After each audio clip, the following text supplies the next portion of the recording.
Thank you Lord, bless your name, स्तुति हो प्रभु।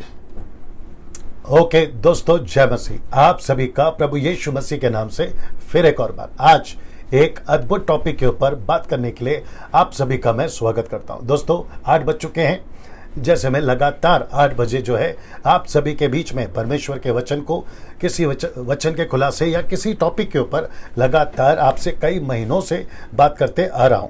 चलिए दोस्तों, आज का जो विषय है आपके बीच में रखने से पहले फिर से आपको यहाँ पर जो हमेशा दिखाता हूँ वो बात को रखते हुए आगे बढ़ना चाहूँगा ना। कुछ चीज़ें पहले कर लेते, वह यह है, आवाज़ ठीक से पहुँच रही है? नीचे टाइप करके बताएं। विजुअल अभी तक क्लियर है? नीचे टाइप करके बताएं। और साथ ही साथ आप कहाँ से देख रहे हैं, किस कंट्री से देख रहे हैं, भारत के किस राज्य से देख रहे हैं? मसीह मंथन के हैं तो नीचे टाइप करें।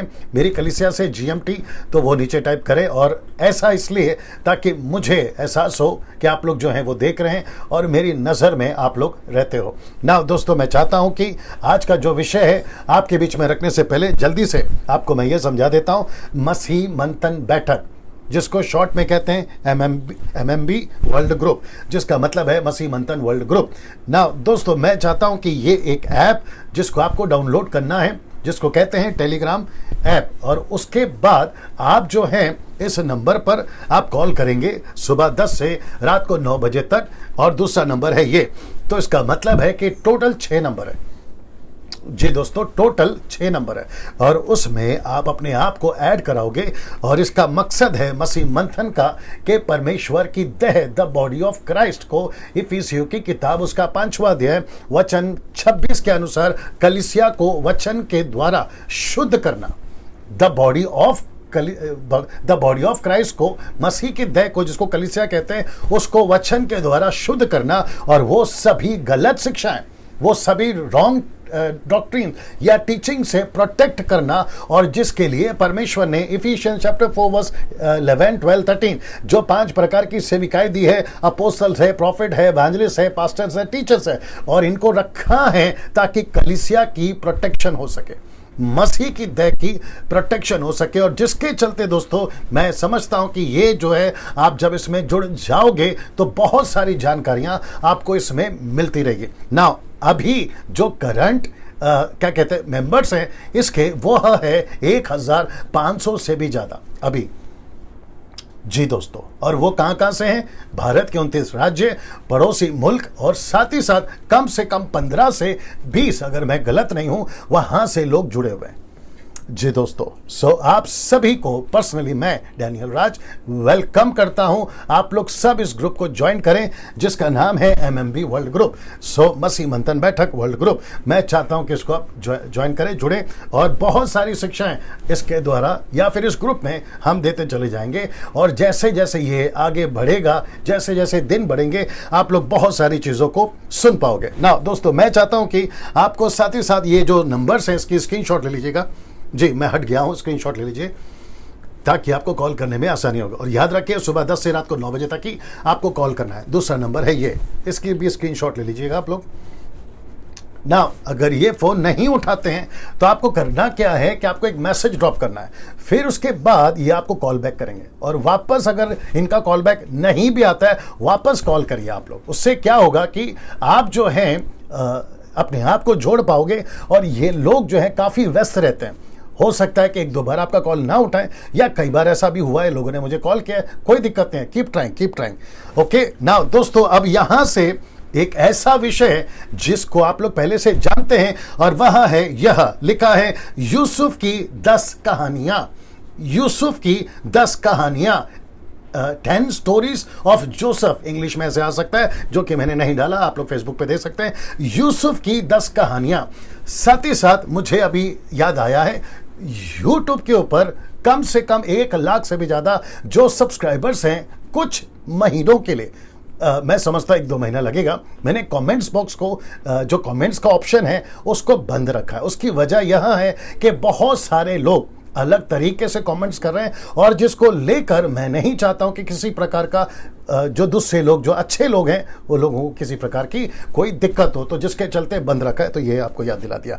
सो यूट्यूब, फेसबुक, आप लोग जितने जुड़ रहे हैं अभी, आप सभी का डैनियल राज व्यक्तिगत तौर पे स्वागत करता है आज के इस अद्भुत टॉपिक को सीखने के लिए। ना मैं यहां से शुरू हो रहा हूं, और मुझे लगता है कि अभी जो आंकड़ा है वह है जी 500 के लोग, 500 के आसपास लोग जुड़ चुके हैं। आप सभी लोगों से सिर्फ एक ही रिक्वेस्ट है जी, वह है इस प्रचार के वीडियो को, इस लिंक को, या जो मैं भी कर रहा हूं, इसको खूब शेयर करिए। और मैं चाहता हूं कि लोगों तक जाए सही शिक्षा, खरी शिक्षा, परमेश्वर की वचन की शिक्षा लोगों तक जाए, और बहुत सारी बातों से जो लोग हैं प्रभु के राज्य में सीख सके, आगे बढ़ सके ना। मैं जानता हूं कि कल का वीडियो, यानी कि यस्टरडे जो मैंने प्रचार करा था, उसके द्वारा भी आपने बहुत आशीष पाई होगी। मैं इस बात को जानता हूं, और मुझे यकीन है कि परमेश्वर ने पौलुस के जीवन से जो घटना घटी थी प्रेरितों की किताब 14वें अध्याय में, उसके द्वारा मुझे काफी लोगों ने मैसेजेस करे हैं, कमेंट्स करे हैं, कॉल्स करे हैं,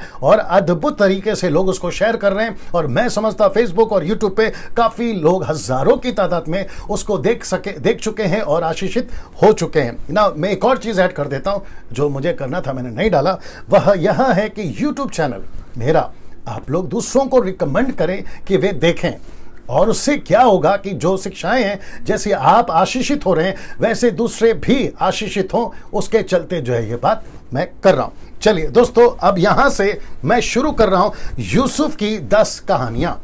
तो सबसे पहला है ये, जिसको कहते हैं यूसुफ की पहली कहानी, जहां से शुरू होती है, और वह क्या है आपके बीच में रखने जा रहा हूं। इस वचन के अनुसार उत्पत्ति की किताब, उसका 47वां अध्याय, वचन 2 और 3, 47वां, okay, Genesis chapter 37 verse 2 and 7, 2 and 3, 2 से 3 तक ये वचन जी। अब आपके बीच में वचन रखूंगा, फिर उसके ऊपर बात करूंगा, और फिर उससे आप क्या सीखे मैं वो भी बताऊंगा। तो सबसे पहले ये वचन जी दोस्तों, यहां लिखा है, और याकूब के वंश का वृत्तांत यह है कि यूसुफ 17 वर्ष का होकर भाइयों के संग भेड़ बकरियों को चराता था, और वह लड़का अपने पिता की पत्नी बिल्हा और जिल्पा के पुत्रों के संग रहता था। ये वो 2 पत्नियां हैं जो राहेल और लिया।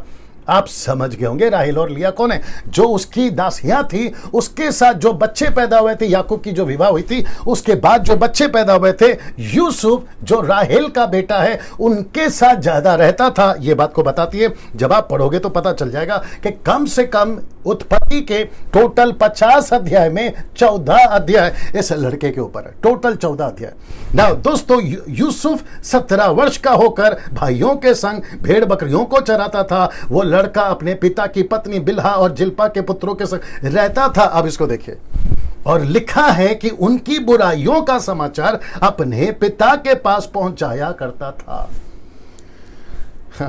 जी।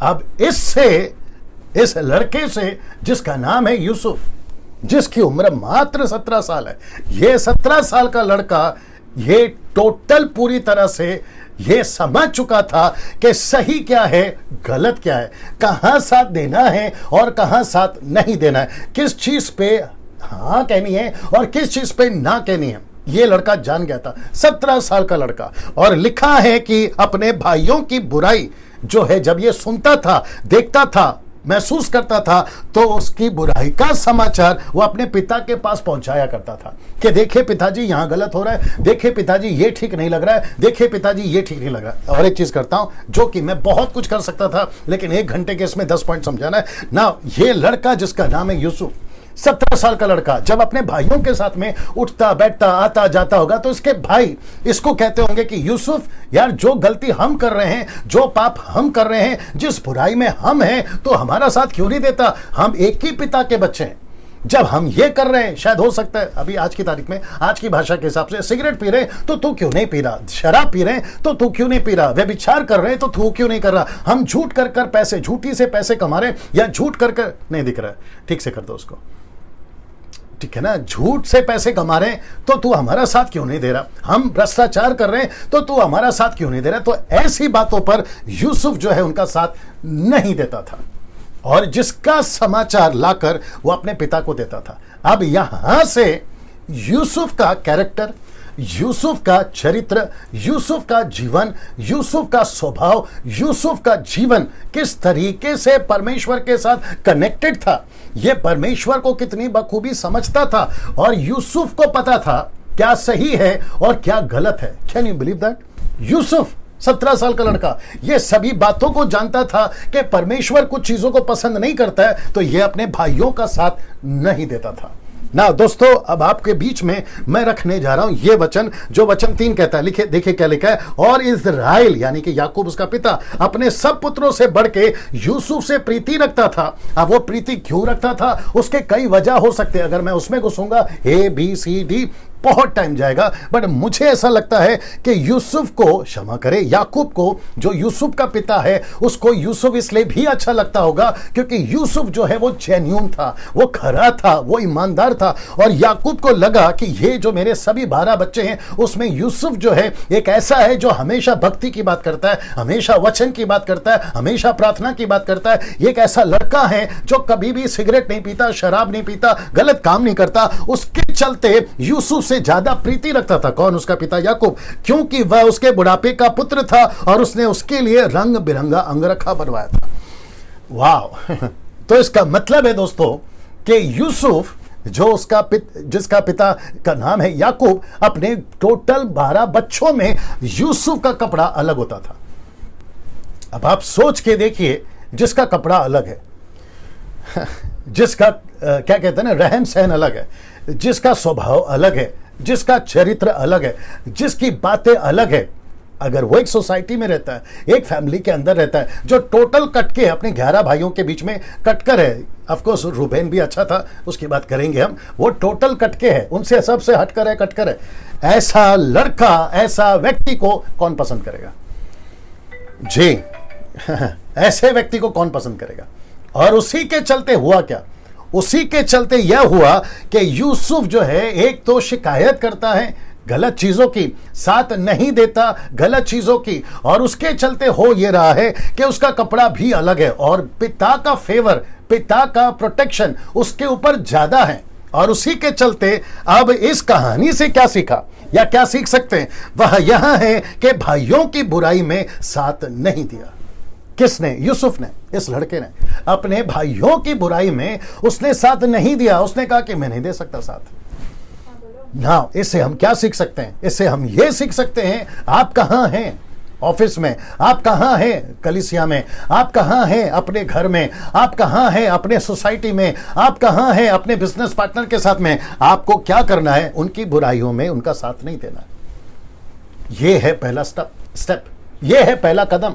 और यहीं से परमेश्वर ने यूसुफ को देखना शुरू कर दिया। परमेश्वर की नजर उसके ऊपर लग गई। परमेश्वर ने बोला, वाह, ये लड़का काम का है। अब उसके ऊपर जब परमेश्वर की नजर पड़ी तो परमेश्वर ने कहा कि जो बुराई के साथ में नहीं है वो मेरे साथ है, जो पाप के साथ में नहीं है, परमेश्वर कहता वो मेरे साथ में। यही चीजें हम सीखते हैं बाइबल के अंदर। सो यूसुफ ने कभी भी बुराई का साथ नहीं दिया। खुद का भाई हुआ तो क्या हुआ, उसके खुद के पिता के बच्चे, जिसको कहते हैं ना ब्लड लाइन, हुआ तो क्या हुआ। कभी कभी कुछ लोग कहते हैं मैं तो घर का आदमी हूं, चलता है। अरे अपना भाई है, चलता है। अरे अपना पास्टर है, चलता है। अरे अपना चर्च है, चलता है। अरे अपना एवेंजलिस्ट है, चलता है। नो, उसने कहा मैं बुराई का साथ नहीं दे सकता। अब आप सोच के देखिए, जब आप मुझे सुन रहे, क्या सीख रहे हैं हम इससे? ये पहला कहानी, ये पहला लेसन से हम क्या सीख सकते हैं? हम ये सीख सकते हैं कि कुछ भी हो जाए, मैं कहीं पे भी रहूं, मेरे साथ जैसे भी लोग जुड़े, लेकिन मैं उनकी बुराई में साथ नहीं दे सकता। नंबर 1। नंबर 2, ये रहा यूसुफ की दूसरी कहानी, या यूसुफ की दूसरी कहानी, मतलब उसके जीवन के 10 कहानी को मैं आपके बीच में रख रहा हूं। ये हो गया एक जो अभी बताया, ये रहा दूसरा। तो यूसुफ की दूसरी कहानी, उत्पत्ति की किताब, उसका 37 का 4, जेनेसिस 37:4। आइए देखते क्या लिखा है जी दोस्तों। लिखा है, सो जब उसके भाइयों ने देखा कि हमारा पिता हम सब भाइयों से अधिक उससे प्रीति रखता है, तब वे उससे बैर करने लगे और उसके साथ ठीक तौर से बात भी नहीं करते थे। तो यहां पर यूसुफ ने एक ऐसा निर्णय लिया जहां उसको एहसास हुआ, अगर मैं उनका साथ नहीं देता हूं तो वे मेरे दुश्मन हो जाएंगे। यूसुफ ने दुश्मनी पसंद करी, बजाय बुराई के अंदर सच्चा बनकर। बुराई कर रहा हूं लेकिन दोस्त बने रहो, बुराई कर रहा हूं लेकिन साथ में रहो, बुराई करूंगा साथ दूंगा लेकिन मेरे से दुश्मनी मत करो। ऐसा यूसुफ ने नहीं किया। और उसका परिणाम क्या हुआ कि एक साथ उसके जो भाई हैं, खास करके 10 उसके जो भाई हैं, वो उसके साथ बात नहीं कर रहे, उसके साथ में दुश्मनी शुरू हो गई। और अक्सर ऐसा ही होता है दोस्तों। इस कहानी से हम क्या सीख रहे हैं कि सच्चा रहने की कीमत चुकाई किसने? इस लड़के ने। रिपीट करता हूं कि सच्चा रहने की कीमत चुकाई। और इसको पता चल गया था, अगर मैं यहां पर इनका साथ नहीं देता दुश्मनी शुरू। और अक्सर ऐसा ही होता है दोस्तों। लेकिन याद रखो, अगर दुश्मन तैयार हो रहे हैं, आप सही हो, अगर दुश्मन तैयार हो रहे हैं तो चिंता नहीं करना, क्योंकि हम अगर परमेश्वर के साथ में सही हैं, बाकी अगर कोई हमारे साथ में सही हो या ना हो उससे कोई फर्क नहीं पड़ता, अनटिल अनलेस हम परमेश्वर के साथ सही हैं। अगर हम परमेश्वर के साथ सही हैं, बाकी सबको परमेश्वर हमारे साथ सही कर देगा। ये बात को अच्छे से गांठ बांध के चलिए। हमको किसी को प्रूफ नहीं करना है कि हम कितने सही हैं, हमको सिर्फ एक ही को प्रूफ करना है, और वह है परमेश्वर। वह है परमेश्वर। हमको सिर्फ उसको प्रूफ करना है। आपको कैसा लग रहा है नीचे कमेंट्स करके बताइए। ये वाली लाइन मैं रिपीट करता हूं, किसी को प्रूफ नहीं करना कि मैं कहां तक सही हूं कहां तक गलत हूं। हमको सिर्फ एक ही को प्रूफ करना है, और वो है परमेश्वर। और जब उसको हम प्रूफ करते हैं, मैं सही हूं, बाकी सब लोग आपके दुश्मन हो सकते हैं, आपके सब लोग दुश्मन हो सकते हैं, कोई बात नहीं। लेकिन परमेश्वर को पता है कि सही टाइम पर आपको कैसे उसको सबके बीच में आपको उठाकर खड़ा करना है, और वही हम लास्ट में देखेंगे। सो यूसुफ की सच्चाई की कीमत यूसुफ को चुकानी पड़ी। इससे हमने ये सीखा। दूसरा लेसन है, दूसरा लेसन है। नाउ अब आता है तीसरा। मैं वक्त का ख्याल रखूंगा, लेकिन आपको खूब मजा आएगा। मेरे साथ में बने रहें और वो दिखाते रहो। जी मेरे साथ में बने रहें सभी लोग, और आप लोग कहां से हैं वो भी आप लोग जो हैं बताते रहें। मेरे को ये सब नहीं चाहिए। जी, यूसुफ की तीसरी कहानी, आइए देखते क्या है। यूसुफ की तीसरी कहानी जेनेसिस 37 और वर्स 5। उत्पत्ति का, इसको क्या कहते हैं हिंदी में? 47 क्या? 37। ओके, 37 का 5। उत्पत्ति 37 का 5। जेनेसिस उत्पत्ति जेनेसिस 37 5। नाउ दोस्तों, ये रहा तीसरी कहानी। नाउ यूसुफ ने एक स्वप्न देखा और अपने भाइयों से उसका वर्णन किया, तब वे उससे और भी द्वेष करने लगे। अभी आपको पता है मुसीबत क्या हो रही है? बड़े ध्यान से सुनिए। सबसे पहले यूसुफ सच्चा रहा, उसने सच्चाई का साथ दिया, भाइयों के साथ बुराई नहीं की। दूसरा, उसकी कीमत चुकानी पड़ी क्योंकि उसके भाई उसके अगेंस्ट में हो गए। किसके? सच्चाई के चलने के चलते। अब आप सोचिए, जब सच्चाई देखी परमेश्वर ने और जब सच्चा निकला परमेश्वर की नजर में, तो परमेश्वर ने कहा कि ओ, ये लड़का अच्छा है, ये बुराई का साथ नहीं देता, ये किसी भी तरीके से कीमत चुकाने को तैयार। Let me put it again. मैं वापस कहता हूं कि जो दूसरी कहानी का है ना, उसका तीसरा कनेक्शन, तीसरी कहानी का कनेक्शन है। यहां पर सच्चा रहने की कीमत चुकाई उसने। तब परमेश्वर ने कहा, क्योंकि ये सच्चा है, तब परमेश्वर ने उसको एक ऐसा स्वप्न दिखाया जो भविष्य में घटने वाला था। तो किसको दिखाया दर्शन? किसको दिखाया स्वप्न? एक ऐसे लड़के को जो कीमत चुकाने को तैयार है सच्चाई के लिए। Wow, see that? Let me repeat again. परमेश्वर उस लड़के को चुन रहा है भविष्य का सपना दिखाने के लिए। इसको चुना उसने, क्यों? क्योंकि ये लड़का तैयार हो गया था सच्चाई के प्रति कीमत चुकाने को।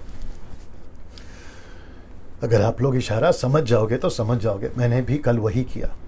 मुझे भी कल एक वीडियो पे कीमत चुकानी पड़ी, क्योंकि मुझे परमेश्वर को प्रूफ करना था, किसी मनुष्य को नहीं, और उसकी कीमत मैं चुकाने के लिए तैयार हूं। जी दोस्तों, आगे आप लोग इशारा समझ गए होंगे। और इस लड़के को जब देखा परमेश्वर ने, ये लड़का तैयार है किसी तरीके से कीमत चुकाने के लिए, जब परमेश्वर ने बोला ओके, अब मैं इसको एक ऐसा दर्शन, एक ऐसा स्वप्न, एक ऐसा भविष्य की बातें बताऊंगा और उसके चलते ये लड़का मेरे लिए काम आएगा, तब परमेश्वर ने उसको एक स्वप्न दिखाया। आप सभी जानते कि स्वप्न क्या है? स्वप्न यह है कि कम से कम ऐसे 11 क्या कहते हैं, गेहूं की पुलिया या गट्ठे यूसुफ के गट्ठे को दंडवत कर रहे हैं, प्रणाम कर रहे हैं, और ऊपर सूरज, चांद और 11 तारे यूसुफ को प्रणाम कर रहे हैं। ये दूरदर्शन देखा उसने, यह सपना देखा, और उसी का जब वर्णन किया तो आपको पता है क्या हुआ? उसका परिणाम यह हुआ कि एक तो पहले से बैरी थे या दुश्मन थे, यूसुफ को पसंद नहीं करते थे, और उसी के चलते जब यह दर्शन उनको सुनाया गया तो दुश्मनी और भी बढ़ गई। और अब इसको देखिए, इस कहानी से क्या सीख सकते हैं? परमेश्वर की योजना को नहीं समझे। कौन नहीं समझे? उसके 11 भाई। मैं रूबेन को ज्यादा नहीं इन्वॉल्व करूंगा क्योंकि वो अच्छा था लड़का, है ना जी। जी, परमेश्वर की योजना को नहीं समझे। कौन सा योजना? जो परमेश्वर ने इसमें बताया। दुश्मनी किसकी है? दुश्मनी यूसुफ के साथ नहीं है। वैसे तो थी क्योंकि वो सच्चा था, लेकिन किसके लिए सच्चा था? परमेश्वर के लिए। वापस दुश्मनी क्यों बढ़ गई? क्योंकि सपना देख रहा है। सपना क्या देख रहा है? तुम झुककर मुझे दंडवत कर रहे हो, ऊपर के सूरज, चांद और 11 तारे मुझे दंडवत कर रहे हैं। ये योजना किसकी है? परमेश्वर की। तो यूसुफ जो है, अब इसको ऐसा भी बोल सकते हैं, यूसुफ जो है परमेश्वर के चलते, परमेश्वर की योजना के चलते उसने जो है अपने भाइयों से, अपने लोगों से, अपने आसपास के लोगों से उसने दुश्मनी मोल ली। किसके चलते? परमेश्वर के चलते, जिसको कहते हैं बीच में सैंडविच हो रहा है। कौन? जोसेफ, यूसुफ बीच में सैंडविच हो रहा है। एक तरफ परमेश्वर की योजना पूरा करना है, दूसरी तरफ परमेश्वर की योजना पूरी कर रहा हूं तो मेरे भाई मेरे विरोध हो रहे हैं, मेरे दुश्मन हो रहे हैं। लेकिन इसने फिर भी चुनाव किया कि कुछ भी हो जाए मैं परमेश्वर की योजना में चलूंगा, और जिसके चलते उसके भाई नहीं समझे कि यह लड़का, बड़े ध्यान से सुनना, यह लड़का किसी प्रकार के हमारे से व्यक्तिगत दुश्मनी नहीं कर रहा है, ये किसी प्रकार का पर्सनल अटैक नहीं कर रहा है। ये दरअसल में ये लड़का एक योजना में चल रहा है। किसकी? परमेश्वर की। किसकी? परमेश्वर की। और उसी की कीमत ये लड़का चुका रहा है। ऐसा आपके साथ में भी होता होगा, और आजकल चल भी रहा है। आप सभी जानते हैं इस बात को। जो लोग मुझे व्हाट्सएप कर रहे हैं या मैसेजेस भेज रहे हैं, अगर वो लोग सुन रहे हैं, मैं उनको भी कहना चाहता हूं, आपको परमेश्वर की सच्चाई की कीमत चुकानी पड़ेगी यहीं। और याद रखो, बाहर के बाहर तो है विरोध, लेकिन अंदर भी आपके विरोध हो जाएंगे। और यही तो हो रहा है। और ये ऐसा इसलिए हो रहा है क्योंकि ये परमेश्वर की योजना को नहीं समझ रहे हैं। अगर परमेश्वर की योजना को समझे होते तो ये आपका बैरी नहीं होते, ये आपका साथ देते। मुझे ऐसा लगता है कि और एक बोलना पड़ेगा जो मैंने नहीं डाला, जो अभी आ रहा है। 800 लोग अभी जुड़ गए, 800 लोग, 800 पीपल आर वाचिंग। आप सभी का स्वागत है। शेयर करना शुरू करिए, ठीक है ना जी, या वॉच पार्टी करना शुरू करिए। बहुत ध्यान से सुनिएगा। आपको पता है, जब आप परमेश्वर की योजना में चलते हो तो एक्सपेक्ट नहीं करना, ये सीखेंगे हम अभी। एक्सपेक्ट नहीं करना, आपका सब साथ देंगे। जी नहीं, आपका सब साथ नहीं देंगे। मैं इस बात को अभी अनुभव कर रहा हूं, आप लोग भी अनुभव कर चुके होंगे और आप लोगों ने अनुभव किया होगा। और जो अभी अनुभव नहीं किए तो पहले से तैयार हो जाओ। आप जैसे ही परमेश्वर की योजना में बढ़ना शुरू करते हो, आप कभी भी एक्सपेक्ट नहीं करना आपको चारों तरफ से सपोर्ट मिलेगा। नहीं करना। इसको नहीं मिला, इस लड़के को चारों तरफ से सपोर्ट नहीं मिला, बल्कि इसको तो यहां तक कि पिता ने उसको दपटा, उसको कहा कि चुप कर, क्या बोल रहा है, कैसे दर्शन देखता है, कैसे सपना देखता है। यहां तक कि याकूब भी नहीं समझा। लेकिन याकूब की एक बात अच्छी थी कि याकूब, लिखा है, याकूब जो है उसके सपने को नहीं भूला, उसके दर्शन को नहीं भूला। उसने बोला कुछ तो बात है। यह बात अच्छी थी याकूब की ना। बहुत ध्यान से सुनिएगा। उसके 10 भाई, मैं 11वें को नहीं गिना, रूबेन को, उसके 10 भाई इसके योजना को नहीं समझे और उसी के चलते दुश्मनी कर बैठे। और यही आज भी हो रहा है। वो नहीं समझ रहे, इसीलिए ऐसी बातें कर रहे। वो नहीं समझ रहे, इसीलिए आपके अगेंस्ट में। और जिस दिन समझ जाएंगे वो आपका साथ जरूर देंगे, जो कि आखिरी में हुआ यहां पर। नाउ यूसुफ की चौथी कहानी, आइए देखते क्या सीख सकते हैं। और मैं वक्त का ख्याल रखूंगा। उत्पत्ति की किताब उसका 37 और वर्स 18, जेनेसिस 37:18, उत्पत्ति 37 ना, 37 का 18, आई थिंक मैं सही हूं जी। ये रहा चौथी कहानी। आइए देखते क्या चौथी कहानी। और उसमें लिखा है कि जो ही उन्होंने उसे दूर से आते देखा तो उसके निकट आने के पहले ही उसे मार डालने की युक्ति की। किसको? यूसुफ को ना। अब आपको समझना होगा। देखिए, जैसे ही यहां पर लिखा है, कहां गया जी, जैसे कहां गया, और एक दे देता हूं। ये देखिए, यहां पर लिखा है उसके बैरी हो गए। जी दोस्तों, लिखा है उसके बैरी हो गए। और बैरी ऐसे हो गए कि ठीक से उसके बात भी नहीं करे, उसके साथ बात भी नहीं करे। तो यहां तक ठीक था, बात नहीं करे, ठीक है, दुश्मनी है, ठीक है, नफरत है, ठीक है, यहां तक ठीक है। लेकिन हद पार हो रही है। देखो मैं बताता हूं कहां पार हो रही है। हद पार हो रही है यहां पे। कहां गया? ये वाला हद पार हो गई, चौथी कहानी में हद पार हो गई। वचन 18 में लिखा है कि जब ही उन्होंने उसे दूर से आते देखा तो उसके निकट आने के पहले ही उसे मार डालने की युक्ति की, मार डालना। अब आप सोचिए दुश्मनी कहां चली गई, अब आप सोचिए बैर कहां तक चला गया, अब आप सोचिए कि किस हद तक। और ये लोग कौन है? लिखा है याकूब के एक ही, क्या कहते हैं ना, एक ही फैमिली के बच्चे, वन ब्लड रिलेशनशिप, एक ही पिता के बच्चे। अब आप सोच के देखिए कि एक ही पिता के बच्चे। यूसुफ क्यों यहां पर इतना संतुष्ट था या रिलैक्स था? बॉडीगार्ड के साथ नहीं गया, वेपन के साथ में नहीं गया, क्योंकि उसके खुद के भाई हैं और उसको एहसास तक नहीं था कि जैसे ही दूर से यूसुफ आ रहा है, यहां पे प्लानिंग बन रही है कि इसको मारें कैसे। अब आप सोच के देखिए कि इनको मार डालो, अपने भाई को मार डालो, ऐसी विचार किसने डाली होगी? जैसे कि हाबेल को मार डालो, केन ने प्लान किया, पहला मर्डर, खुद के भाई का पहला मर्डर। जैसे ही पाप हुआ आदम से, उसका परिणाम क्या था? मर्डर, कत्ल, हत्या। वाह, सोच के देखिए लूसीफर किस तरीके से कड़वाहट पैदा कर सकता है, किस लेवल तक उसके अंदर दुश्मनी डाल सकता है। तो ये यहां प्लान कर रहे हैं कि जो सबको मर्डर कर दो, जो सबका कत्ल कर दो, ना रहेगी बांस, ना बजेगी बांसुरी। ये नहीं रहेगा तो इसका दर्शन का क्या, ये नहीं रहेगा तो इसका सपने का क्या, सब कुछ खत्म हो जाएगा इसके कत्ल के साथ में। ऐसी युक्ति जब बनाई तो इस कहानी से, चौथी कहानी से हम क्या सीख सकते हैं कि परमेश्वर की योजना की कीमत चुकाना पड़ा। किसको? यूसुफ को। परमेश्वर की योजना का कीमत चुकाना पड़ा। अब आप सोच के देखिए यूसुफ के साथ में क्या बीती होगी। यहां पे जैसे ही उनको पता चला कि ये मुझे कत्ल करने वाले हैं, मुझे गड्ढे में फेंकने वाले हैं, मुझे जो है जिस गड्ढे में फेंका गया था वहां ना खाना है, ना पानी है, ना वहां पर किसी प्रकार का सांस लेने की किसी प्रकार की सुविधा, दम घुटता होगा। और ये सब कर कौन रहे? मेरे खुद के भाई। अब आप सोच के देखिए वहां सांप होगा, बिच्छू होगा, पता नहीं क्या क्या होगा। लेकिन इस सब की चिंता ना करते हुए ऐसी दुश्मनी पैदा करी, आप सोच नहीं सकते हैं, आप सोच नहीं सकते। क्या आपके साथ में भी ऐसी हो रहा है जिसकी आपको कीमत चुकानी पड़ रही है परमेश्वर की योजना की? क्या आपके साथ ऐसा हो रहा है? और आप सोच रहे कि पास्टर डैनियल मैं गलत कहां हूं? मैं भी आजकल पूछ रहा हूं कि मैं गलत कहां हूं?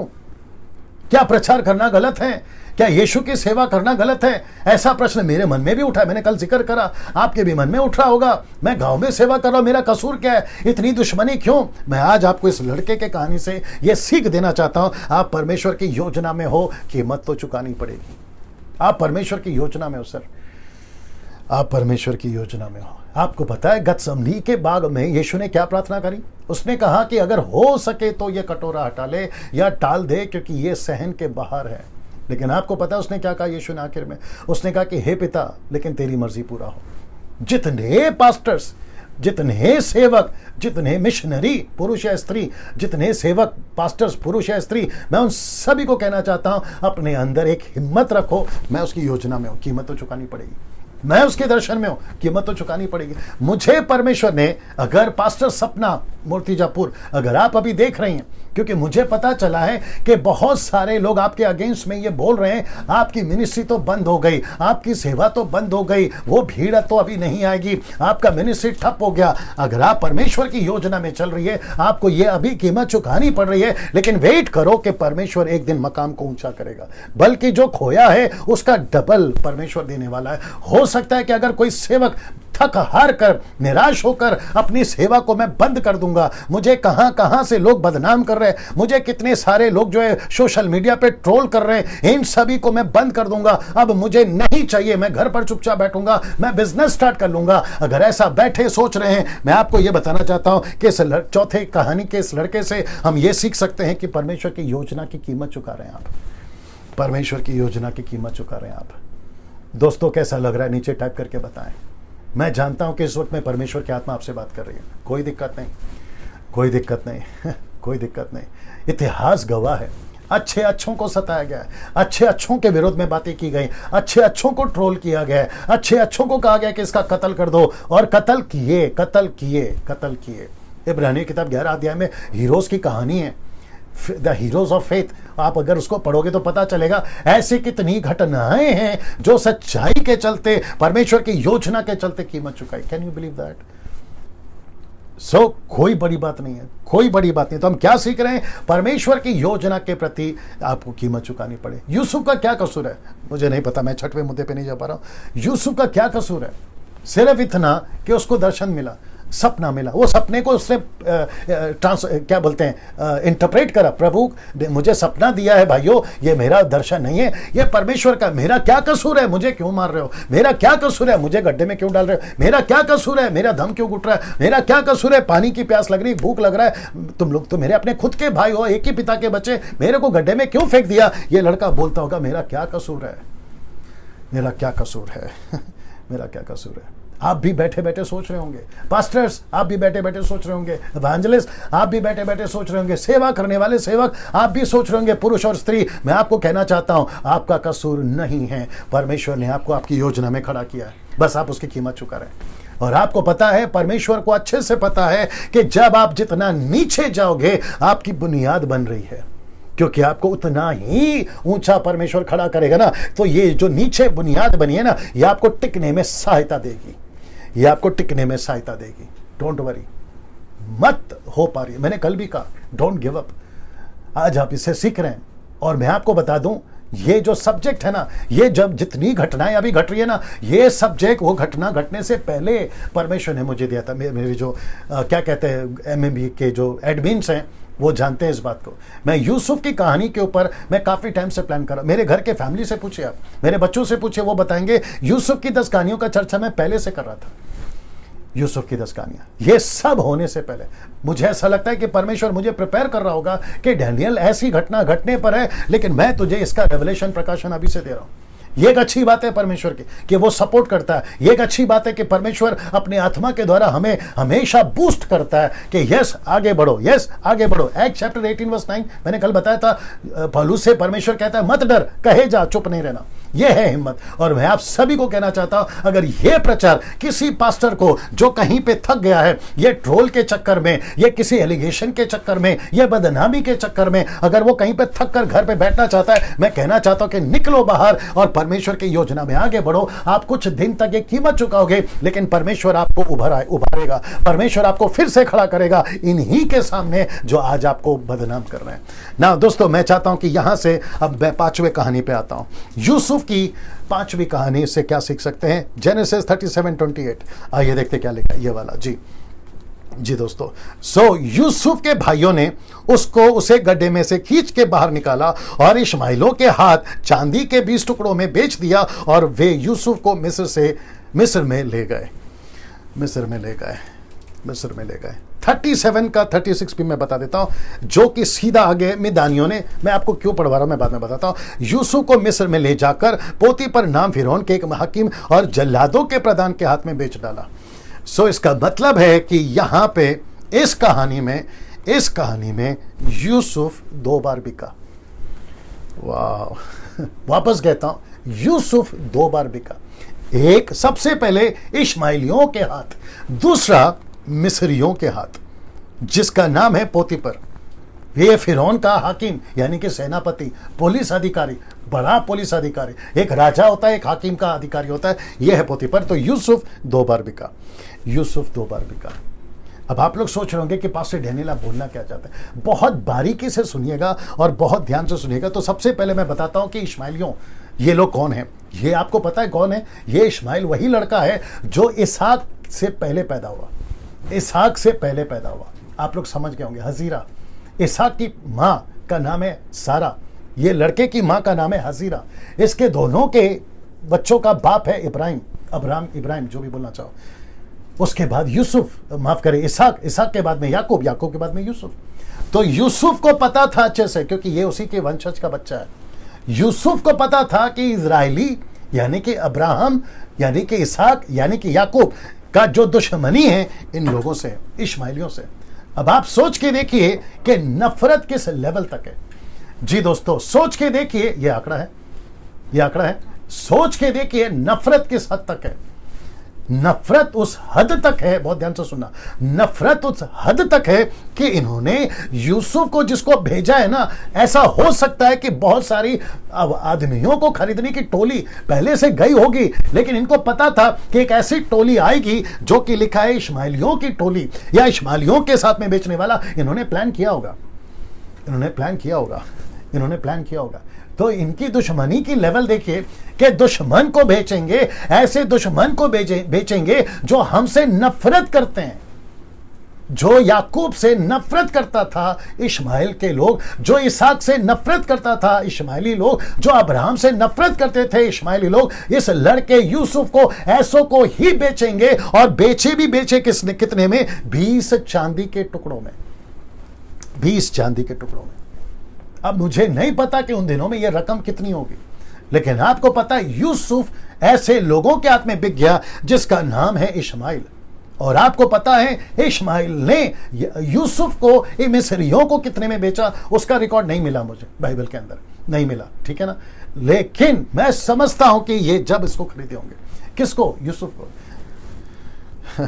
ये जब खरीदे होंगे यूसुफ को, तो मुझे ऐसा लगता है ये लोग जो हैं ये जान गए होंगे ये यहूदी लड़का है, ये यहूदी लड़का है, इसका बैकग्राउंड क्या है, इसका ग्रुप क्या है। आप सोच के देखिए कि इन लोगों ने एक तो खरीदा है, ऊपर से गुलाम बनाया, तीसरा दुश्मनी किस लेवल पे निकाली होगी। आप समझ रहे हैं? 5वीं कहानी है इसके जीवन की, किस लेवल तक। कमेंट बॉक्स में सब ठीक चल रहा है, आप सोच के देखिए किस लेवल तक इन्होंने दुश्मनी निकाली। किसने? इन लोगों ने, इश्माइलियों ने। ऐसा हो सकता है, ऐसा हो सकता है कि यूसुफ को जब पोतीफर को बेचने की बारी आई, ये देख लीजिए, पोतीफर ने जब इसको खरीदा होगा, जब पोतीफर को बेचने की बारी आई, जल्लादों का जो प्रधान था उसके हाथ में जब बेचने की बारी आई, तो कैसे बेचा होगा, इसको कैसे रखा होगा, मैं ज्यादा डिटेल में नहीं जा सकता, बस इतना सा बोल सकता हूं कि इसके बदन के एक भी कपड़ा इसके ऊपर नहीं होगा। इसको ऐसा रखा होगा कि ठीक से जांचो, इसके दांत ठीक हैं, इसके हाथ ठीक हैं, इसके पैर ठीक हैं, इसको कोई बीमारी नहीं है, इसको किसी प्रकार का क्या कहते हैं कोरोना वायरस नहीं है, HIV नहीं है, इसको कैंसर नहीं है, इसकी दोनों किडनी सलामत है, ये लड़का बहुत ही काम का आएगा। इसकी कीमत इतनी है जैसी कि कोई मटन बेचता है, जैसी कि कोई कपड़ा बेचता है, जैसी कि कोई अपना कोई सामान बेचता है। सोच के देखिए कि इसको सड़क पे खड़ा रखकर बोली लगी होगी, सड़क पर रखकर इसकी बोली लगी होगी। जी दोस्तों, सड़क पर रखकर इसकी बोली लगी, और ऐसा सब करवाया किसने? इसके खुद के भाइयों ने। तो इश्माइलियों ने कहा होगा पोतीफर को कि देखो, इससे बेहतर लड़का नहीं मिलेगा, इससे बेहतर आपको आदमी नहीं मिलेगा, ये टोटल परफेक्ट है, कहीं से भी डैमेज नहीं है, इसकी पांचों की पांचों उंगलियां ठीक है, इसका पैर, हाथ, आंख, कान, इसको कोई तकलीफ नहीं है। आप सोच के देखिए कि कैसी शर्मिंदगी यूसुफ उठा रहा है, किसके चलते, किसकी कीमत चुका रहा है? बहुत ध्यान से सुनना, किसकी कीमत चुका रहा है? पहला पॉइंट, पहला कहानी, सच्चाई की कीमत चुका रहा है, सच्चाई की कीमत चुकाया। ऊपर से परमेश्वर की नजर पड़ गई, यह लड़का काम का है, परमेश्वर ने योजना में शामिल किया। जब परमेश्वर का योजना में शामिल किया, परमेश्वर ने उसको दर्शन दिया, स्वप्न को दिखाया, इसने अपने भाइयों को सुनाया, मेरा कसूर नहीं है, यह तो परमेश्वर करवा रहा है, और वो उसकी कीमत चुका रहा है। वो बीच सड़क में खड़ा, जहां लाखों हजारों लोग उसको देख रहे हैं, इसकी कितनी कीमत है। हो सकता है कि उसके ऊपर एक पट्टा लगा होगा कि ये 30 चांदी के सिक्के में बिक जाए, ये 100 चांदी के सिक्के में बिक जाए, इसको कौन खरीदेगा? सुबह से लेकर शाम तक बोली लगती होगी, और ये लड़का सड़क पर खड़ा परमेश्वर को पूछ रहा होगा कि परमेश्वर, क्या मेरे को इसी के लिए आपने चुना था? क्या इसी के लिए आपने मुझे चुना था? ये लड़के का कसूर क्या है? कुछ नहीं। इसको किसने कहा था? परमेश्वर ने, कि तुझे ये सपना दे रहा हूं। ये परमेश्वर का काम था।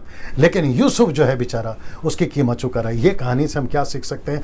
खुद को सौंप देना योजना के लिए, खुद को सौंप देना परमेश्वर की योजना के लिए। परमेश्वर मैं जितना शर्मिंदा होना चाहता हूँ, मुझे जितना शर्मिंदा करना चाहते हैं, मुझे जितना नीचे ले जाना चाहते हैं, मुझे जितना लोग सोशल मीडिया पे ट्रोल कर रहे हैं, मुझे जितनी भी धमकियां मिल रही हैं, मुझे जितना भी एलिगेशन लग रहा है, मुझे जितना भी लोग सता रहे गांव में, शहर में, मुझे सेवा करने नहीं दे रहे हैं, मैं बीच सड़क पर खड़ा हो गया हूं, लेकिन मैं तेरे योजना को पूरा करने में तेरा साथ दूंगा। उसने खुद को सौंप दिया परमेश्वर की योजना के लिए। वाह, सी दैट। दोस्तों, कैसा लग रहा है? ये आपको अभी जो मैंने कहा ये कैसा लग रहा है? क्या आपकी परिस्थिति आज ऐसी है और आप खुद से सवाल पूछ रहे कि प्रभु मैं बीच सड़क में आ गया हूं, चारों तरफ से बोली लग रही है, मेरा कसूर क्या है? इसने परमेश्वर की योजना के लिए खुद को सौंप दिया। बोला जैसा चाहो आप करवा लीजिए परमेश्वर, जैसा चाहो आप मुझे लेकर जाइए परमेश्वर। मुझे कभी इश्माइली खरीद रहे हैं, कभी मुझे मिस्र के लोग खरीद रहे हैं, मेरी बदनामी हो रही है, बदन पे कपड़ा नहीं है, वक्त पे खाना नहीं मिल रहा, पानी नहीं मिल रहा, मन चाहा जीवन नहीं जी पा रहा। जब बाप के घर में था तो कपड़े थे रंग बिरंगे, वक्त पे खाना मिलता था, बड़े शान से रहता था, लेकिन जैसे ही मैं आपकी योजना में आ गया ये सब कुछ देखना पड़ रहा है। मैं आपको बता दूं, इसने खुद को सौंप दिया। मैं आप सभी को कहना चाहता हूं, खुद को सौंप दो परमेश्वर की योजना के लिए, खुद को सौंप दो। आपको इस पृथ्वी पे कोई नहीं समझेगा सिवाय परमेश्वर के। मैं आपको सच बता रहा हूं, इस पृथ्वी पे आपको कोई नहीं समझेगा सिवाय परमेश्वर के। परमेश्वर योजना बना रहा है आपके लिए, अद्भुत योजना बना रहा है और उसी योजना में आपको सौंप दीजिए। आपको पता ही है जितना नीचे जा रहा है परमेश्वर उतना ऊंचे के लिए इसकी योजना बना रहा है। इसने कहा कि कोई बात नहीं, मैं खुद को सौंप देता हूं। छठवीं बात, क्योंकि वक्त को भी ख्याल रखना है, छठवीं बात, यूसुफ की छठवीं कहानी से हम क्या सीख सकते हैं? उत्पत्ति की किताब उसका 39 का 2 देख लेते हैं। जेनेसिस 39 का 2, आइए देखते क्या लिखा है। लिखा है, यूसुफ अपने मिस्री स्वामी के घर में रहता था और यहोवा उसके संग था, सो वह भाग्यवान पुरुष हो गया। ये जो शब्द है ना भाग्यवान पुरुष, इसको थोड़ा सा हाईलाइट करूंगा। आपको पता है जब इसको पोतीपर ने खरीद लिया, जब ये सड़क पर खड़ा था, इसकी पोतीपर का जो सेनापति है ना राजा का, उसकी नजर जब इसके ऊपर पड़ी तो पोतीपर ने कुछ तो इसके अंदर देखा होगा ना, कुछ तो देखा होगा, उसका चेहरा देखा होगा। उसके चेहरे पे ऐसी शर्मिंदगी के भी अवसर पर उसके चेहरे पे एक पॉजिटिव देखा होगा कि चलो कोई बात नहीं, क्योंकि मैं आपको बता चुका हूं ना कि उसने खुद को सौंप दिया परमेश्वर के लिए। तो परमेश्वर ने कहा कि ओके, मैं तुझे एक ऐसे आदमी के हाथ में बिकवाऊंगा। My goodness, get ready. उसको उसने नहीं खरीदा जो अब इसके भाइयों से भी डबल जल्लाद थे, उसको उसने खरीदा जिसका दिल अच्छा था, पोतीपर का दिल अच्छा था। परमेश्वर ने क्या किया पता है? उसको ऐसे व्यक्ति के हाथ में बिकवा दिया, या इसको कहा कि चल तू खरीद ले इस पोतीपर, क्योंकि ये लड़का मेरी योजना का है। तो इसका मतलब क्या मालूम है? परमेश्वर आपके क्राइसिस में भी, आपके तकलीफ में भी ऐसे व्यक्तियों को भेजता है जहां परमेश्वर का फेवर, वो चाहे अविश्वासी हो या विश्वासी हो, ऐसे व्यक्ति को भेजता है जहां पर आपको वो फेवर देता है। आप देख लीजिए ना, वो आपको फेवर देता है। यूसुफ अपने मिस्री स्वामी के घर में रहता था, यहोवा उसके संग था और वो भाग्यवान पुरुष हो गया। इसका मतलब क्या पता है? उसका जो हेल्थ है मजबूत हो गया, उसके चेहरे पे रौनक वापस आ गई, उसके कपड़े अच्छे हो गए। ये इतना स्मार्ट था, ये इतना भाग्यवान पुरुष था कि इसकी खुद की पत्नी इसके साथ में गलत काम करने के लिए मोहित हो गई। अब आप सोच के देखिए कि ये कितना मूल्यवान पुरुष हो गया होगा या भाग्यवान पुरुष हो गया होगा। ये बहुत खूबसूरत दिखने लगा था उन दिनों में। 17 साल का लड़का, शायद हो सकता है कि तब तक 20 साल का हो गया होगा। XYZ हम नहीं जानते, इतिहास नहीं लिखा है ना इसके लिए। ऐसा लड़का लिखा है कि भाग्यवान होगा। अब इसको देखिए, इस कहानी से हम क्या सीख सकते हैं? परमेश्वर की योजना में शैतान को मौका नहीं दिया। मैं आपको बताता हूं क्यों। क्योंकि जैसा ही ये भाग्यवान हो गया, इसकी खुद की पत्नी, किसकी? पोतीपर की पत्नी, इसके साथ कहती है कि मेरे साथ में गलत काम कर, क्योंकि घर पर कोई नहीं है। आप जरा ध्यान से सुनना। जैसे ही इसको पता चला यूसुफ को, आपको पता है डे 1 से, let me repeat again, day 1 से इसने पोतीपर की पत्नी को कहा नो नो नो। वाह, मैं रिपीट कर दूं, इसने डे 1 से, पहले दिन से कहा नहीं नहीं नहीं। आपको पता है इसने ऐसा क्यों कहा? क्योंकि लिखा है कि यूसुफ को पता था कि अगर इस घर पर कोई नहीं है, लेकिन एक परमेश्वर है जो देख रहा है। उसका कैमरा उस घर पर लगा है। और आपको पता है पोतीपर की पत्नी इस व्यक्ति के ऊपर इतनी तरीके से मोहित क्यों हो गई या इंप्रेस क्यों हो गई? क्योंकि इसकी बातें, इसका हालचाल, इसका क्या कहते हैं ना, अपीयरेंस बहुत गजब का था उन दिनों के सभी लड़कों से। तो पोतीपर की पत्नी कहती है तू दिखता अच्छा है, तेरी बातें अच्छी है, तू इंटेलिजेंट है, और सबसे बड़ी बात है कि तेरे ऊपर पता नहीं कुछ तो ऐसा अनुग्रह है कि तू सबसे अलग है। और मैं आपको बताऊं, क्योंकि लिखा नहीं है, मुझे ऐसा इंटरप्रेट महसूस हो रहा है अभी कि ये औरत ऐसा कह सकती होगी, मेरा जो पति है वो राजा का सेनापति है, अगर तू मुझसे शादी करेगा मैं राजा को रिकमेंड करूंगी कि इसको यहां से हटा दो, तुझे सेनापति बना दे। ये भी हो सकता है। अब जरा ध्यान से सुनना, बहुत ध्यान से सुनना, मजा आएगा। यूसुफ के पास में चॉइस था। कैसे बोलूं, वापस कहता हूं कि यूसुफ के पास में चॉइस था, चुनाव था। वो पोतीफर की पत्नी को स्वीकार करे, पोतीफर की पत्नी की गलत बातों को स्वीकार करे, पोतीफर की पत्नी उसको जो जो पैसे देगी या जो भी पोजीशन देगी उसको स्वीकार करे। उसके पास चुनाव था, लेकिन आपको पता उसने क्या चुना? उसने कहा कि नहीं, मेरे पास में दूसरा ऑप्शन है। उसने कहा कि जिस परमेश्वर के साथ में मैं चल रहा हूं, मैं वहां पर उसके साथ में सबसे पहला परमेश्वर के साथ में गद्दारी नहीं कर सकता। मुझे बहुत सारे फेवर दे सकती है तू, पिछली जिंदगी मैं गड्ढे में गिरा, मुझे बेचा गया, मेरे पास में गरीबी है, मेरे पास में तकलीफ है, मैं इसमें से एक झटके में निकल सकता हूं पोतीफर की पत्नी, और वो तू मुझे सब दे सकती है। लेकिन उसने वो चुनाव नहीं किया। ऐसे चुनाव के फ्रीडम आपको भी मौके मिले होंगे, ऐसे चुनाव के फ्रीडम आपको भी मिले होंगे। यार क्या फर्क पड़ता है, कोई नहीं देख रहा है। यार क्या फर्क पड़ता है कितना फेवर आएगा, यार कोई नहीं फर्क पड़ता अगर मैं ये लालच में गिर गया तो मेरा पूरा जिंदगी सेटल हो जाएगा। ऐसे मौके आपके भी जीवन में आए होंगे या आए हो चुके होंगे। मुझे नहीं पता कि ऐसे टाइम पे आपने क्या चुनाव किया, लेकिन अगर अभी कोई देख रहा है, ये 950 लोग देख रहे हैं जी, 950 पीपल आर वॉचिंग नाउ। मैं उन सभी को कहना चाहता हूं आपके पास में भी ये चुनाव आया होगा। अगर मैं ये स्वीकार करता हूं तो फिर इजी है। और आपको पता भी क्या हुआ, बड़े ध्यान से सुना, लिखा है इस पूरे चैप्टर में कि पोतीफर की पत्नी ने उसको सिर्फ एक बार चांस नहीं दिया। ऐसा लिखा है हर बार, लिखा है बार बार, लिखा है प्रतिदिन। लेकिन जब भी ये इसके पास आती, इसका एक ही था, लिखा है नहीं नहीं नहीं, लिखा है नो नो नो। जब आप पहली बार मना करते हो, पहली बार, तो आखिर तक मना करने में आसानी होती है। आप नहीं समझे शायद, लेट मी रिपीट, मैं रिपीट करता हूं। जब आप एक बार मना करते हो ना, तो आखिर तक मना करने में इजी होता है। लेकिन अगर आपने एक बार हाँ कर दिया और आगे जाके अगर आपको ना बोलना हो तो वो मुश्किल हो जाता है। और आपको पता है इसके छोटे से ना ने इसको एक बहुत बड़े ना से बचाया, या फिर बहुत बड़ी मुसीबत से बचाया। तो जैसे ही पोतीफर की पत्नी ने कहा कि यस, आज ये रेडी हो जाएगा, चलो एक काम करते, कल ट्राई करती हूँ, कल रेडी हो जाएगा, एक काम करते परसों रेडी हो जाएगा, तरसों, ऐसे करते 10-20 दिन, महीनों लगे होंगे।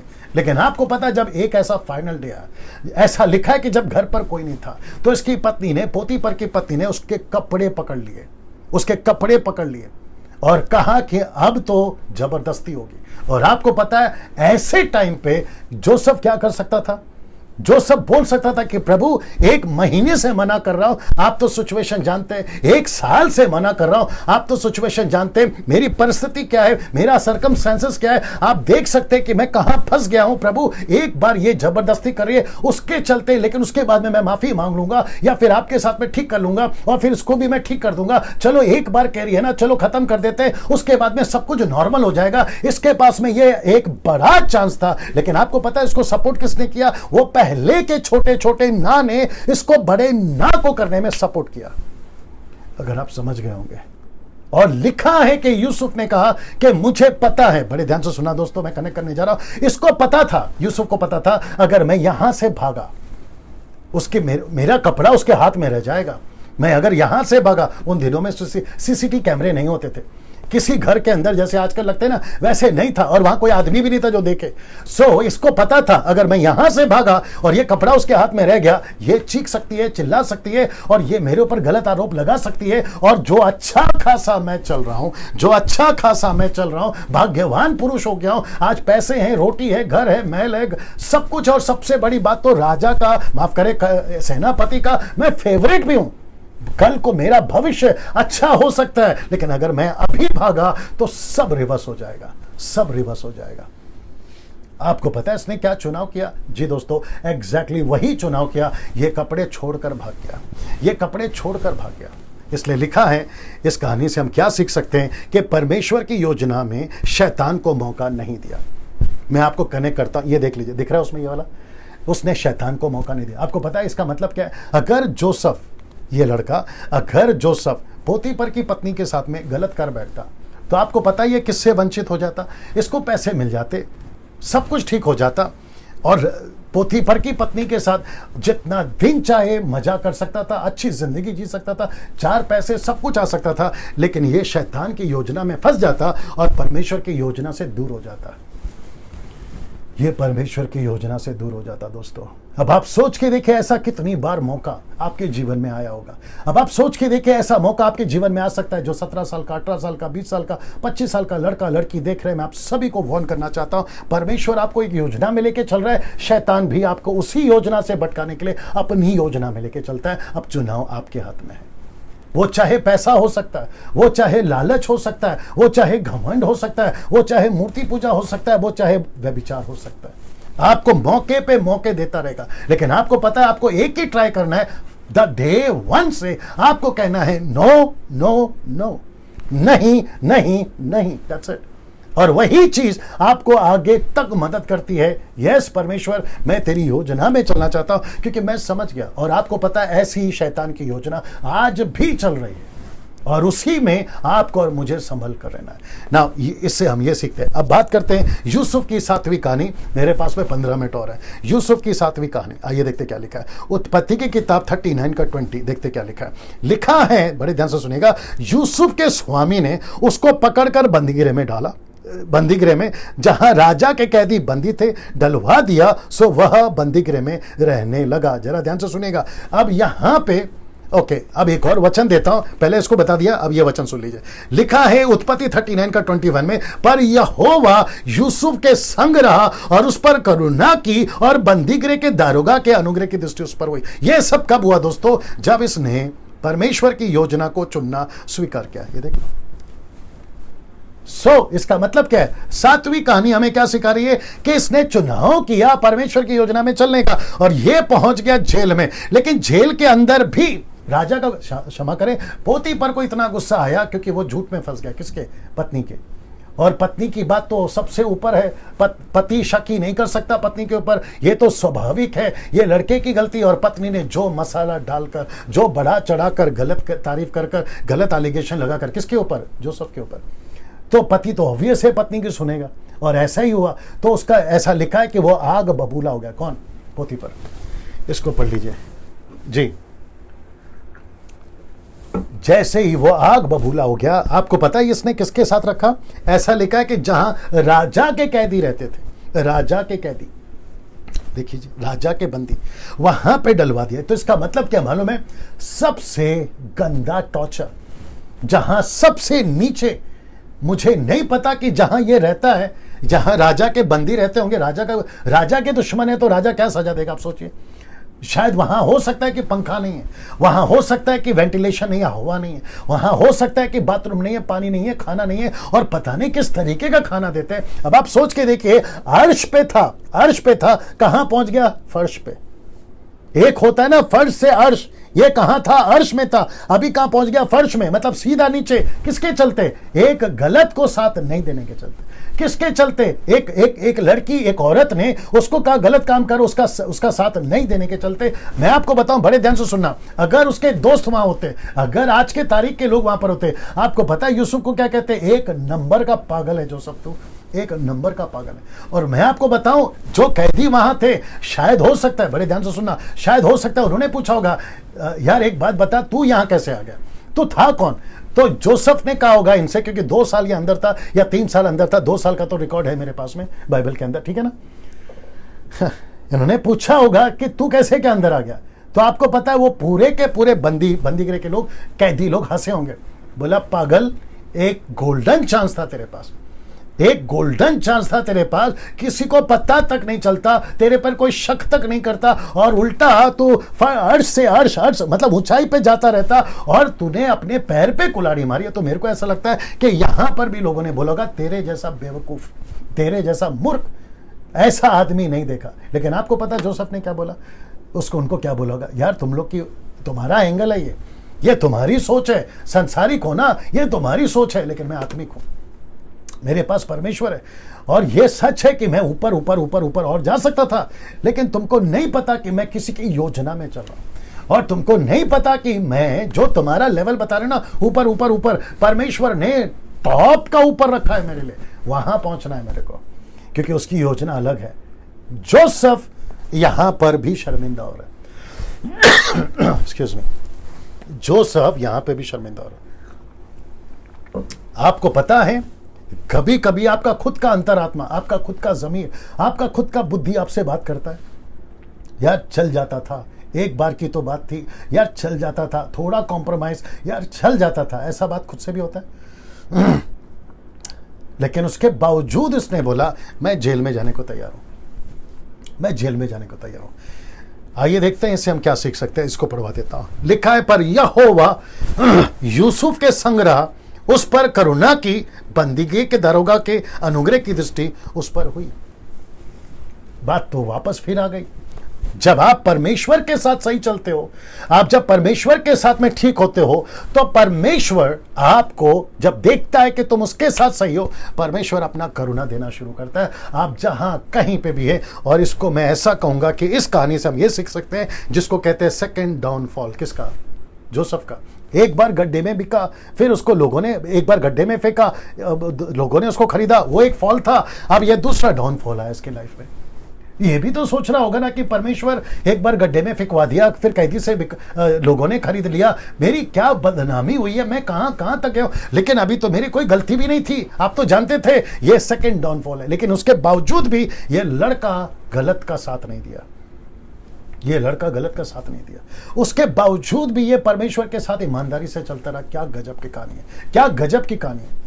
मैं समझता हूं कि अगर बॉलीवुड, हॉलीवुड, टॉलीवुड इसके लड़के के ऊपर ये 10 कहानी लेकर अगर मूवी बनाते, मैं समझता हूं कि समाज में क्या मैसेज जाएगा, क्या मैसेज जाएगा। वो चाहे कोई भी कौम का हो, क्या मैसेज जाएगा।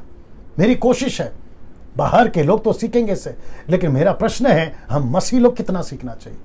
और उसी की कोशिश में आज आपके साथ आया हूं, उसी की कोशिश में आज आपके साथ आया हूं।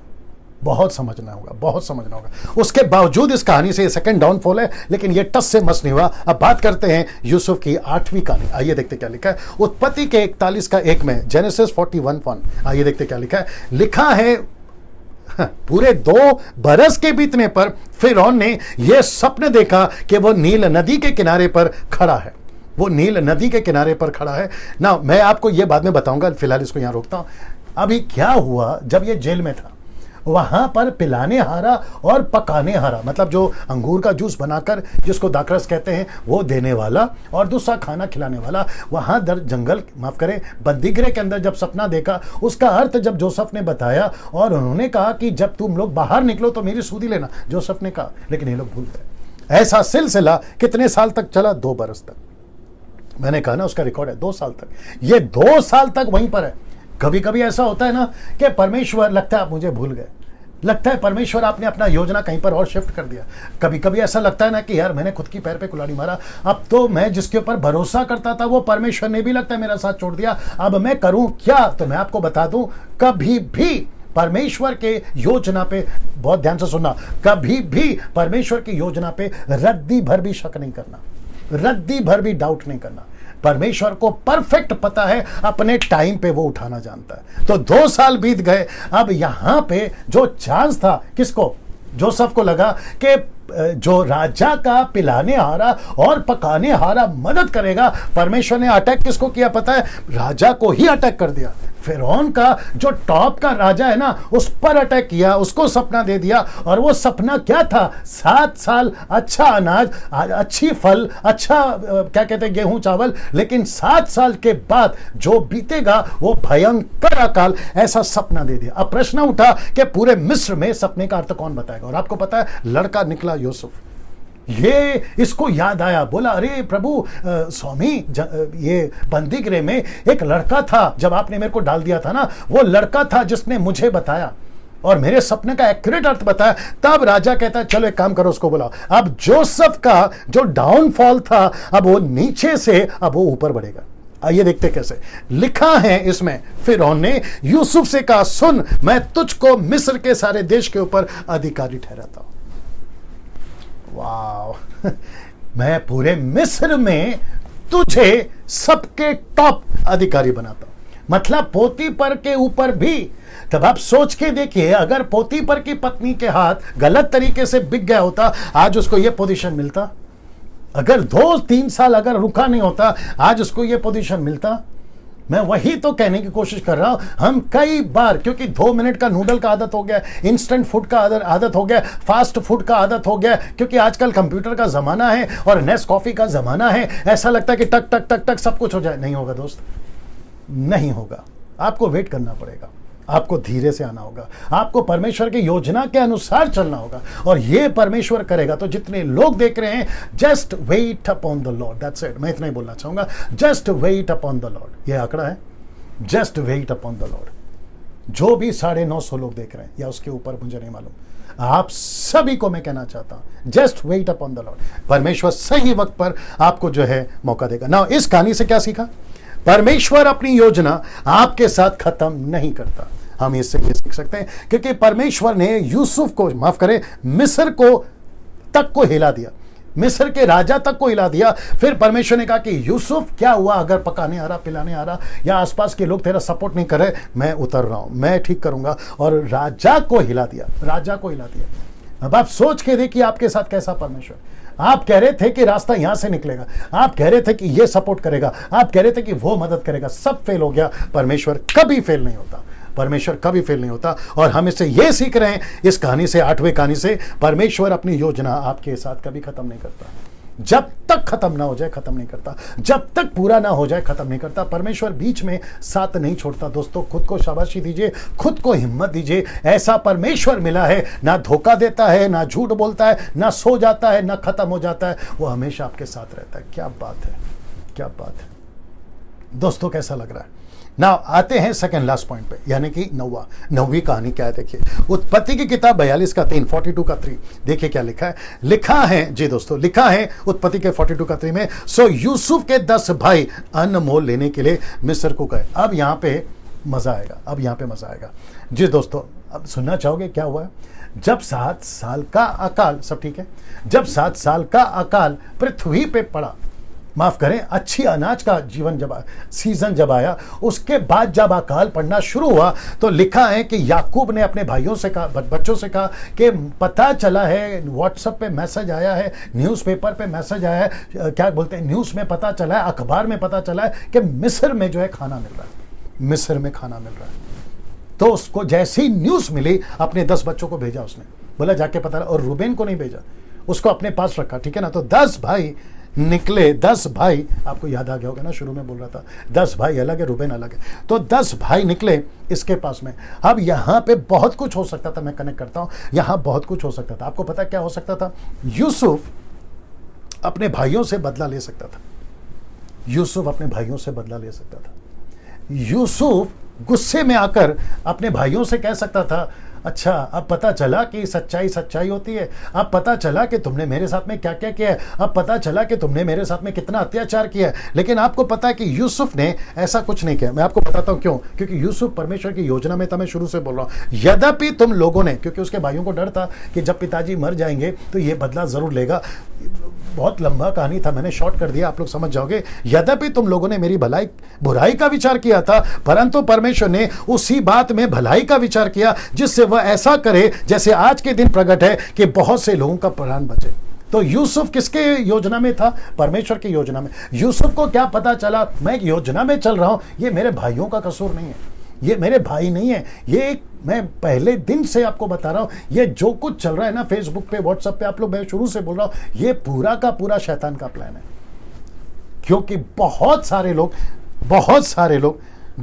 लोगों का प्राण बच रहा था ये लॉकडाउन के 5-6 महीने। और जैसे ही लूसीफर को पता चला कि डैनियल राज के मैसेजेस से यूट्यूबर, फेसबुक पे कितना भारी इंपैक्ट पड़ रहा है, प्रतिदिन लोग आशीषित हो रहे, उसको पता चल गया था। और बड़ी योजना के साथ उसने लाख कोशिश करी कि रोके, लेकिन यहां पर यूसुफ अपने भाइयों को कहता है, कोई बात नहीं, मैं तो उसकी योजना में चल रहा था, और अगर मैं उसकी योजना में नहीं चलता तो बहुत सारे लोगों का प्राण नहीं बचता।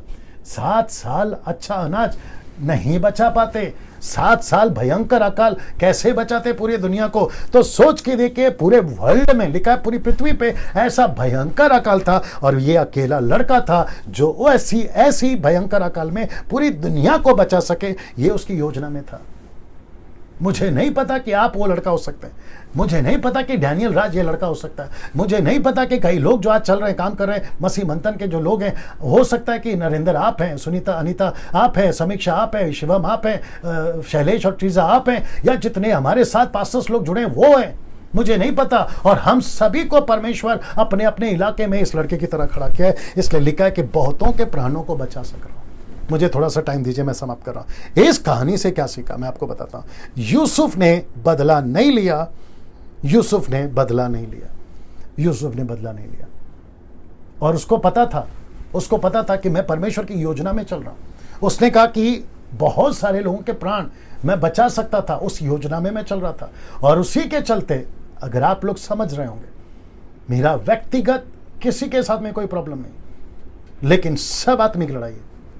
और उसी के चलते डैनियल राज ने जो लास्ट में कल एक एफर्ट लिया या एक वीडियो बनाए, आप लोग सब जानते हैं, ये उसी का परिणाम है, बदला नहीं लिया ना। इसको सुनिए, यूसुफ की 10 कहानी, यानी कि 10वीं कहानी, लास्ट वाला, उत्पत्ति की किताब 50 का 24, जेनेसिस 50:24। आइए देखते क्या लिखा है। लिखा है, यूसुफ ने अपने भाइयों से कहा, मैं तो मरने पर हूं, परंतु परमेश्वर निश्चय तुम्हारी सूधी लेगा और तुम्हें इस देश से निकालकर उस देश में पहुंचा देगा जिसके देने की उसने इब्राहिम, इसहाक, याकूब से शपथ खाई थी। पता है इससे क्या सीख सकते हैं? इधर देखिए, यूसुफ ने परमेश्वर की योजना का पूरा साथ दिया जो इब्राहिम, इसहाक, याकूब के साथ था।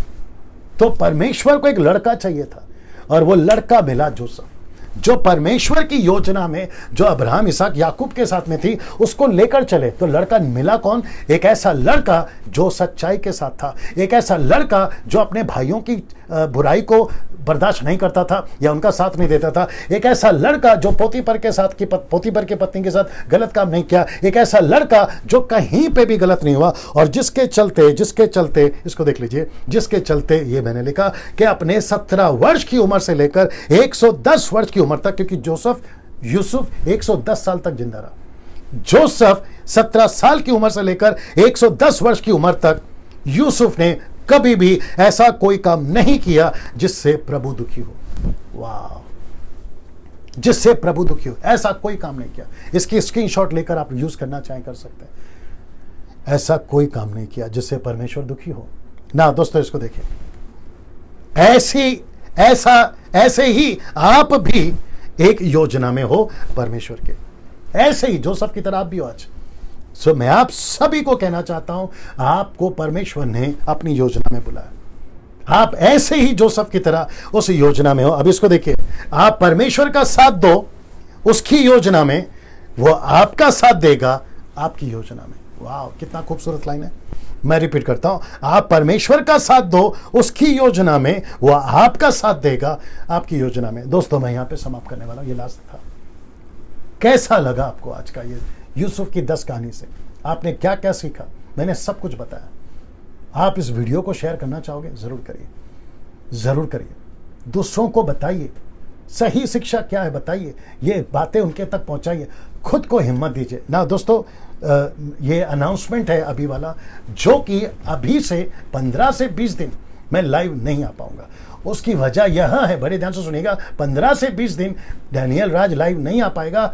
वो उसकी वजह यह है कि मेरा जो रूम है अभी, मैं इसको रिनोवेट कर रहा हूँ इससे बेहतर सेटअप डालने के लिए, ताकि आपके बीच में अच्छे से लाइव रिकॉर्डिंग, या जिसको कहते हैं एक ऐसा कमरा बना रहा हूं जहां मैं सारी सुविधा, लाइट हो या प्रोजेक्ट जो करता हूं टीवी पे वहां हो, हर चीज को अच्छे से बना रहा हूं। और मुझे लगता है कि ये सब करने में 15 से 20 दिन लग जाएंगे। और जिसकी योजना मेरे जो ग्रुप के MAB के जो ग्रुप के एडमिन्स है वो लोग जानते हैं मैं क्या बात कर रहा हूं, क्योंकि उनसे मैं डिस्कस कर चुका हूं। ठीक है ना। सो 15 से 20 दिन मैं लाइव नहीं आऊंगा, लेकिन बीच बीच में मेरी जो गाड़ी है उस पर बैठकर मैं 5 मिनट का वीडियो बनाता रहूंगा, जो यूट्यूब पे अपलोड होगा, वो भी कभी कभी ऑल्टरनेट डे या फिर हफ्ते में 1-2 बार, दैट्स इट। ठीक है ना। तो 20 दिन तक या 15 से 20 दिन तक आप मेरे जितने भी वीडियोस हैं आप उसको फिर से देखें, अगर नहीं देखा पुरानी वीडियोस को देखें, और जो कुछ चल रहा है आप बुद्धि से उसके साथ में लेके चलें। परमेश्वर आपका साथ दे, जैसे आज आपने सीखा है, आप उसकी योजना में है, शैतान की योजना में नहीं फंसना। परमेश्वर आपको आशीष दे। 15-20 दिन के बाद फिर मुलाकात होगी। अपना ख्याल रखिएगा। जय मसीह।